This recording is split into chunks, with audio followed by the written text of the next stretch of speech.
नमस्कार दोस्तों। 12 जून 2025 को दोपहर के ठीक 1:30 में एयर इंडिया का फ्लाइट AI-171 अहमदाबाद के इंटरनेशनल एयरपोर्ट से उड़ान भरता है।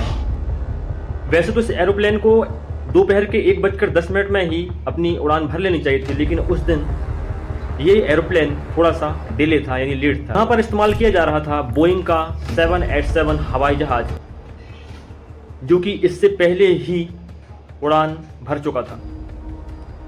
जब तक फ्यूलिंग हो रही थी तब तक पूरे पैसेंजर इसमें सवार हो चुके थे।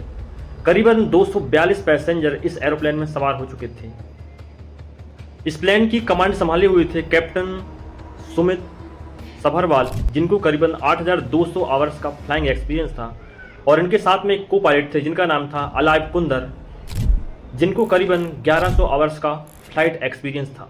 ये एरोप्लेन उड़ने के लिए तैयार था। करीबन 1:38 और 24 सेकंड में इसके प्री चेक कंप्लीट हो चुके थे, और ये 1:38 और 44 सेकंड में अपने रनवे नंबर 23 से बाहर निकलकर उड़ान भरने के लिए तैयार था। और करीबन 1:39 और 44 सेकंड में ये प्लेन अचानक से क्रैश हो जाता है, यानी कुछ ही सेकंडों के अंदर ही ये प्लेन 625 फीट की ऊंचाई से जमीन पर गिर जाता है। लेकिन सवाल ये उठता है कि ये एरोप्लेन कैसे क्रैश हुआ। प्लेन क्रैश होने के जस्ट बाद ब्लैक बॉक्स की खोज की जाती है। बेसिकली ब्लैक बॉक्स एक ऐसा बॉक्स होता है जिसमें एरोप्लेन्स के सभी मॉनिटरिंग रिकॉर्ड होती हैं, यानी कि जब भी कहीं एरोप्लेन क्रैश होता है उसमें एक ब्लैक बॉक्स होता है जिसमें सभी प्रकार की मॉनिटरिंग रिकॉर्ड हो जाती है।